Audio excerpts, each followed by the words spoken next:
अस्सलाम वालेकुम नाजरीन। ड्रामा सीरियल कैसी तेरी खुदगर्जी की नेक्स्ट एपिसोड में आप देखेंगे। शमशेर की वालदा की तबीयत अचानक खराब हुई तो उन्हें इमरजेंसी की सूरत में अस्पताल लेकर गए। अभी तो उनकी हालत संभल जाती है। होश आए तो नवाब साहब उनके पास आकर कहते हैं, मैं खुद को बहुत बहादुर समझता था, लेकिन डरा दिया तुमने। मगर शमशेर की वालदा को याद है तो सिर्फ और सिर्फ अपना बेटा। नवाब साहब को शमशेर का कहा तो वो झूठी तसल्ली दे देते हैं, हाँ हाँ आ जाएगा। जिसके बाद दारा ने कहा कि शमशेर तो जानता भी नहीं कि मम्मी जी की कितनी तबीयत खराब है, हमें उसे सब कुछ बता देना चाहिए। मगर नवाब साहब की अना साफ इनकार कर देती है, बल्कि वो तो गुस्सा भी होने लगे। बस यही एक इंसान कितना अना का पुजारी होता है। मगर जब सब कुछ खत्म हो जाता है तब उसे मालूम होता है कि मैंने अना में रहकर अपना ही नुकसान किया, जो कि नवाब साहब को अब बहुत जल्द पता लगने वाला है। जबकि दूसरी जानिब शमशेर के हालात बेहतर नहीं हुए और ना ही उसे कोई नौकरी मिलती है। वैसे हैरत है इनके पास खाने के पैसे नहीं, मगर जूते लिबास सबके पैसे हैं।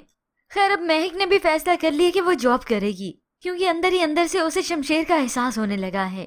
अब शमशेर जब घर वापस लौटा तो उसे खाना देती है, तभी बैठे बैठे उसे सवाल भी करती है, तुम्हें ये सब बहुत मुश्किल लगता है ना? तो शमशेर उसे कहता है, ये सब मुश्किल तो तुम्हारे लिए भी है। तो महक उसे अपनी तकलीफ का एहसास दिलाती है, मेरी जिंदगी तो तुमसे मिलने के बाद तकलीफ में ही गुजरी है, तो अब मुझे जिंदगी इतनी मुश्किल नहीं लगती। खैर महक का शमशेर को ये बार बार याद दिलाना उसे मजीद शर्मिंदगी में मुब्तला कर देता है। वो अपनी इन्हीं गलतियों की सजा ही तो काट रहा है।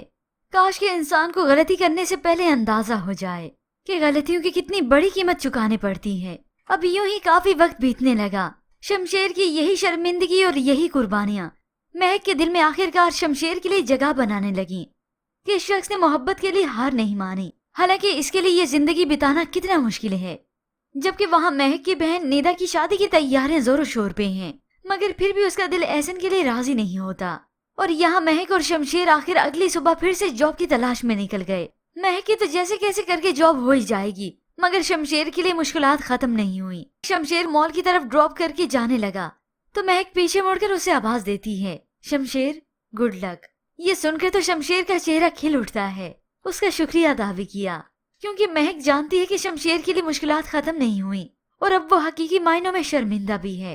अब शमशेर जो कि महक को यहाँ पे ड्रॉप करके अपने जॉब इंटरव्यू के लिए यहाँ से रवाना हुआ तो रास्ते में बाइक का पेट्रोल ही खत्म हो जाता है। वो बाइक को साथ लिए रास्ते में चल ही रहा था कि अचानक उसकी नजर सामने लिखे हुए इश्तिहार पर पड़ती है, जहाँ पर लिखा था कि उन्हें सेल्समैन की जरूरत है और माकूल तनख्वाह भी दी जाएगी। ये देखकर तो उसकी जैसे नौकरी की तलाश खत्म हुई।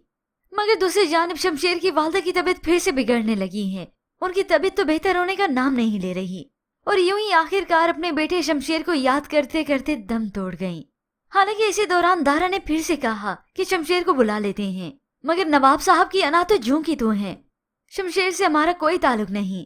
मगर ये माँ अपने बेटे को याद करते करते तो जल बसी। तभी शमशेर की वालदा की डेड बॉडी ही घर वापस लौटती है, जिसके बाद नवाब साहब को अब अंदाजा होगा कि अना की उन्हें कितनी भारी कीमत चुकानी पड़ी, क्योंकि इसके बाद तो नवाब साहब का पूरा करियर ही तबाह होकर रह जाएगा।